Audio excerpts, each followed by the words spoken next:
Hello there, weary traveller, and welcome to this cozy corner of history. Before we begin our journey back to the brutal winters of medieval times, I wanted to extend a warm greeting to you, dear listener. Whether you're nestled under the covers, ready to drift off to sleep, or simply looking to unwind with some quiet, historical storytelling, I'm so glad you've chosen to join me tonight. If you don't mind, I'd love to know where in the world you're tuning in from and what time of day it is for you right now. Feel free to leave a comment and let me know. It's always such a delight to see the diverse community of history enthusiasts gathered here. And if you enjoy this style of calm, immersive tales from the past, go ahead and click that subscribe button so you don't miss the next installment. But for now, let's allow the stresses of the modern world to melt away as we travel back to a time long ago when winter's icy grip held far more peril than most of us could imagine.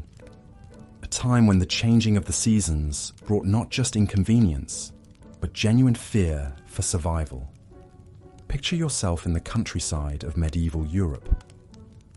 The last leaves have long since fallen from the trees, and the sun hangs low on the horizon, its weak rays doing little to warm the biting chill in the air. Frosty fields crunch underfoot as a breeze carries the first few flurries of snow. Winter is coming, and for the people of this age, that means one thing above all: hardship. The cold seeps in slowly at first, but it will linger for long months to come. The landscape will soon be blanketed in white, the rivers and ponds freezing over into gleaming sheets of ice. In a time before central heating and well-insulated homes, the promise of warmth is a distant dream for all but the wealthiest. But of course, it wasn't always like this. Medieval winters were not always so brutal, so unforgiving. There was a time when the seasons passed in a more predictable rhythm, when the arrival of snow was met with acceptance rather than dread. But then, something changed. The climate itself began to shift, ushering in a period that would come to be known as the Little Ice Age. Lasting from the 14th century all the way into the 19th, the Little Ice Age brought colder temperatures and harsher winters than anyone could remember. The reasons for this change are still not fully understood, but its impact was felt across the land.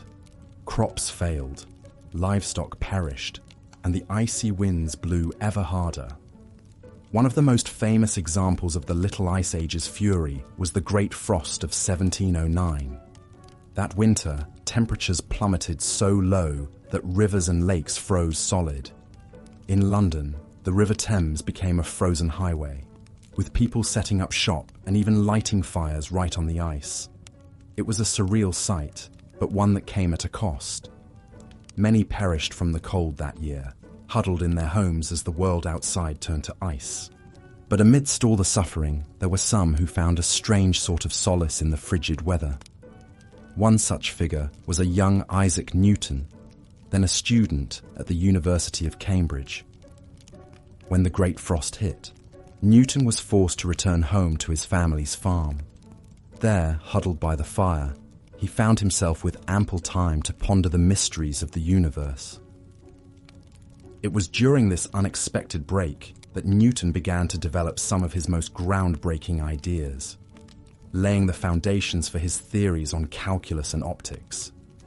Who knows what other great minds might have been sparked to brilliance by the quiet isolation of a long, cold winter. It's a reminder that even in the darkest of times, the human spirit has a way of seeking out the light. But for the vast majority of people in medieval times, winter was a season to be endured rather than enjoyed. The rich could afford thick woolen clothing, ample firewood, and well-stocked larders to see them through the lean months. But for the peasants and serfs who made up the bulk of the population, it was a very different story. Imagine waking up each morning in a one-room cottage, the air thick with smoke from the sputtering fire. Your breath mists in front of you as you rise from your straw mattress, careful not to disturb the shivering forms of your family members huddled around you for warmth. The cold seeps in through every crack and crevice, numbing your fingers and toes until they ache. Breakfast, if you're lucky, might be a meager bowl of porridge or some stale bread. The food from the previous harvest is beginning to run low, and you know that the long winter months will only bring more scarcity. The livestock too are suffering, their coats matted with frost as they huddle together in the barn, their breath steaming in the icy air. As the day wears on, you trudge out into the snow to gather what firewood you can. It's backbreaking work, and your hands quickly become raw and chapped from the cold. But you know that without a fire, your family will not survive the night. You think of your children, their small faces pinched with hunger and cold, and you press on. This was the reality for so many in medieval times. A constant battle against the elements, a fight for survival that consumed every waking hour. And yet, even in the face of such hardship, there were moments of resilience and even joy to be found. You see, the medieval world was one deeply attuned to the rhythms of nature. The passing of the seasons was marked not just by changes in the weather, but by a rich tapestry of rituals and celebrations. And so, even in the depths of winter, there were glimmers of light to be found. One such beacon was the midwinter feast of St. Stephen, held each year on December 26th. For a brief moment, the rigid social hierarchies of medieval society were turned on their head, with a peasant or serf being crowned the Lord of Misrule for the day. This lucky individual would preside over a raucous celebration filled with food, drink, and revelry, a rare moment of indulgence in an otherwise austere existence. But perhaps the most enduring symbol of hope in the medieval winter was the simple act of coming together. In a world where survival often depended on the strength of one's community, the bonds of family and friendship took on a profound importance. Imagine, if you will, a small village huddled against the snow. The smoke from the chimneys mingles with the leaden sky, a sign of life amidst the barren landscape. Inside the homes, families crowd together around the hearth, telling stories and sharing what meager scraps of food they have. There is a sense of unity here, a shared sense of purpose in the face of hardship. Neighbors trudge through the snow to check on each other, bringing extra firewood or a pot of stew to those in need. In the flickering firelight, faces are lined with weariness, but also with a quiet determination. They have survived winters past, and they will survive this one too. And so the long, cold months march on, the snow piling higher and the ice growing thicker with each passing day. But even in the darkest depths of winter, there is a glimmer of hope on the horizon. For the people of medieval times knew that no matter how brutal the season, spring would come again. They watched for the first signs with a keen and practiced eye.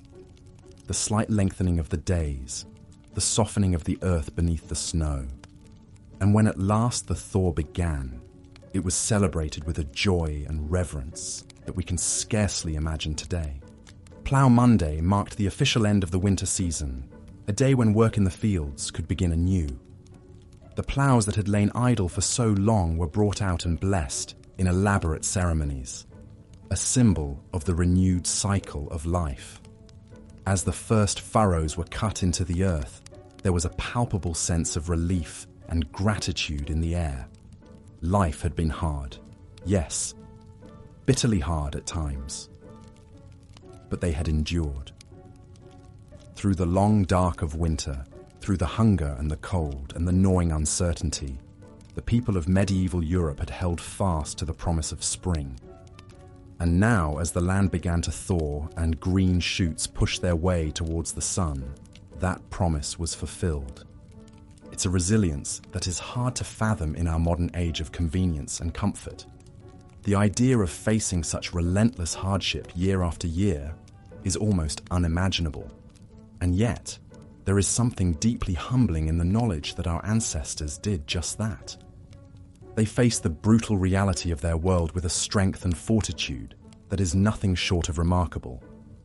They found hope in the darkest of times and joy in the simplest of things. And in doing so,